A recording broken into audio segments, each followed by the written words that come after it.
Hello, and welcome back to an all new episode of Caregivers Community. I am your host, Danielle. I am a family caregiver, and I am a full time family caregiver, and this is my channel. And today we're going to talk about caring for cancer. How do we care for somebody with cancer? That's going to be our topic today. So, in other videos, I have talked about meal planning, household errands, and chores, and just all those other duties. But in the long run, caring for somebody with cancer is about those things, is about making meals and planning meals and getting creative with meals depending on what the person is dealing with and what they can eat, and doing household chores such as cleaning the house and going grocery shopping, taking out the trash, those kind of errands as well, to make sure that their lives are comfortable. But we do not talk about, I haven't talked about caring for cancer in an emotional and physical aspect of being there for the person, just to hang out with the person, your loved one or friend, just to be sit and watch their favorite shows with together. That's really important, to be a person that they can lean on to kind of have them listen to you. You don't have to give really any advice when it comes to listening to them vent or listening to what they're struggling with. I know as caregivers, we want to fix the problem, but sometimes all the person really needs, I know especially when it comes to my mom, she just really needs somebody to lean on and listen to. She doesn't want to um, have me fix it. She just wants somebody to just listen to her issues and be there for her, because she is struggling, and she just wants somebody to tell her that it's okay. And it sucks, because it's not always okay. It sucks. And sometimes she just needs to hear that, you know what, it's gonna suck. It sucks, but we're gonna get through this together. And those times are the most important, when you are laying down with them or sitting down with them watching their favorite shows, being there to lean on them when they want to vent or need somebody that they can rely on to just pour out everything, or just sit there while they cry.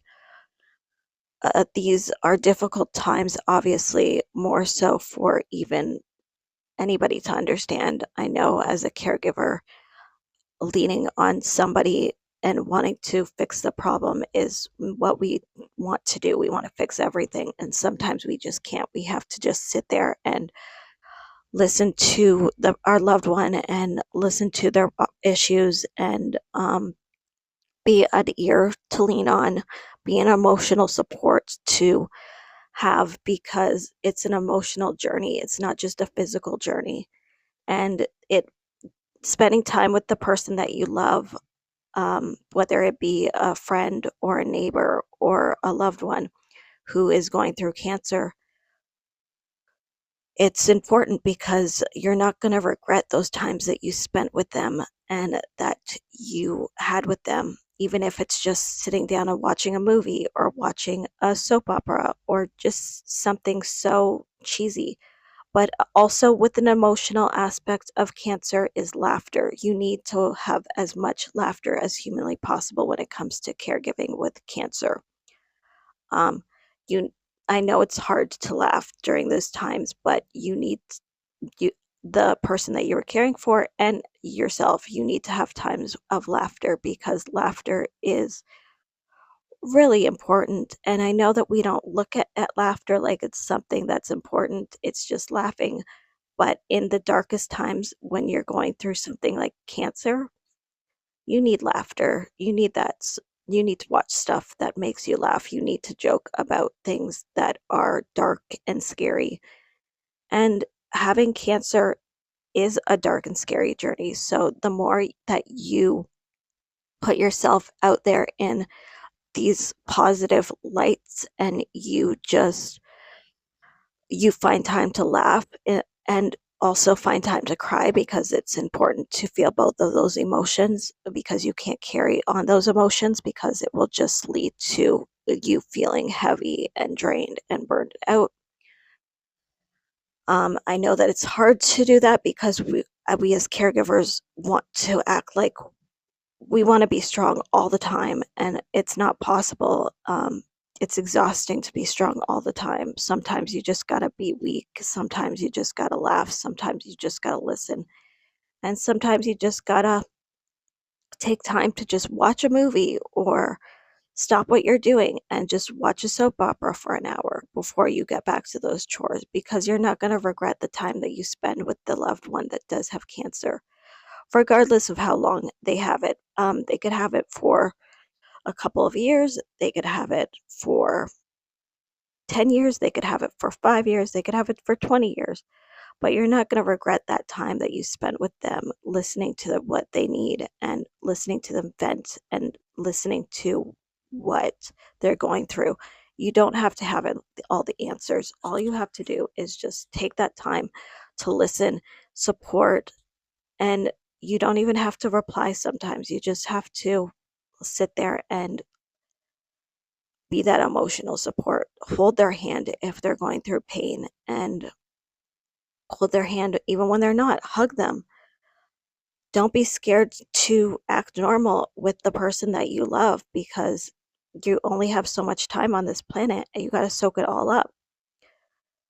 So, when it comes to caring for a person with cancer, you really got to think of that emotional support. You got to hold their hands through their pain. You got to hug them when they want to be hugged. You got to laugh when they want to laugh and you got to cry when they need to cry because those are important feelings, those are important memories.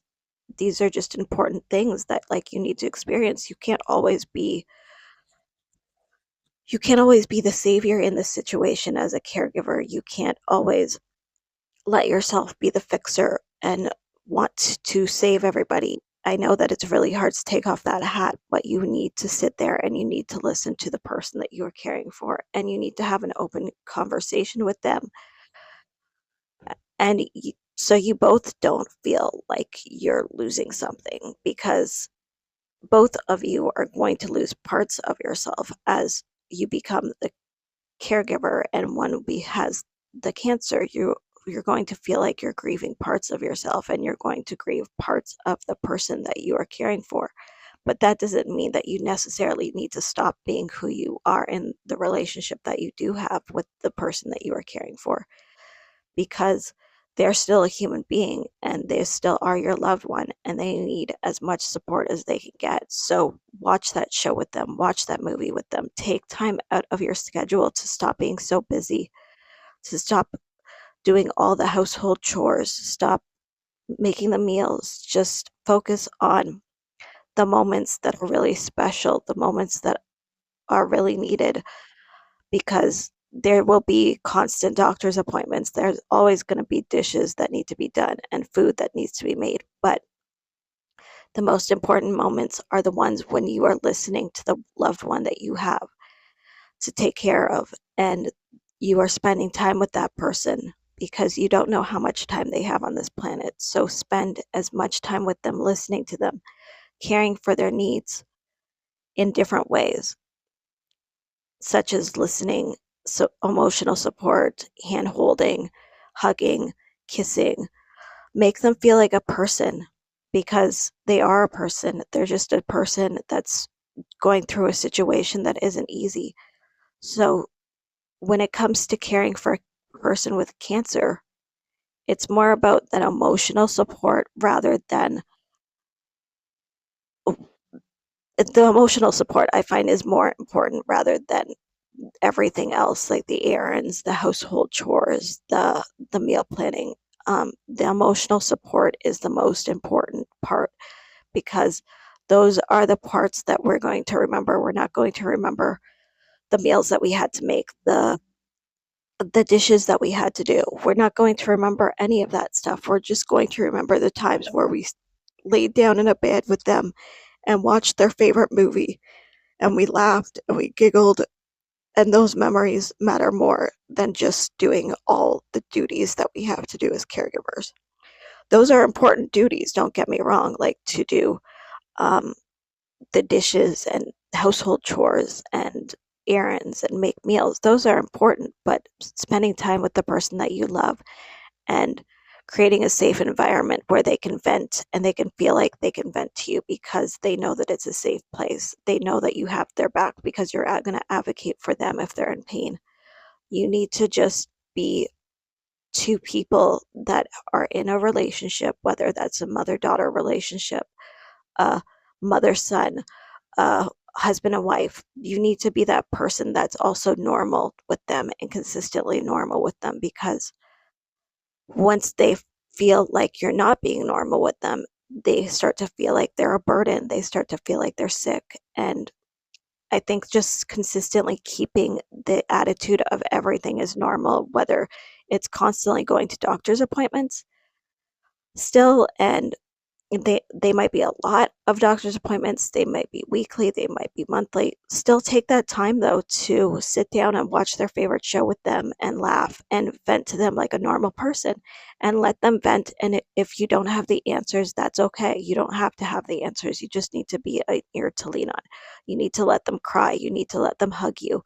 You need to let them act like a normal person, because they are a normal person. They're a normal person, but they have cancer. So that's my advice for how to take care of a loved one with cancer. It's going Obviously this video is going to be called Cancer Caregiver's Guide instead of the big huge sentence that I came up with. But if you have any other advice, if you are going through, if you are a cancer caregiver and and I haven't touched on any other advice that you may want to speak about, let me know in the comments. I also really want to thank everybody for subscribing and to my channel, and everybody that's new to my channel. I really appreciate all of you watching my new videos and all of my videos, and thank you for subscribing to this channel. It means a lot to me. I made this channel because I wanted to put the care back in caregiving, and I also wanted to have a place where family caregivers can come together and obviously just share each other's stories and come to a place where they could get advice. So thank you for watching, Caregivers community. Once again, let's put the care back in caregiving, and I will see you in a new video next week. Thank you so much again for watching my channel, for subscribing to my channel, for liking my video, and for supporting me and sharing my video to people that might want to find this helpful. And I just really appreciate everybody who's taken the time to be a part of this community. So I will see you next week, and thank you so much again. Bye for now.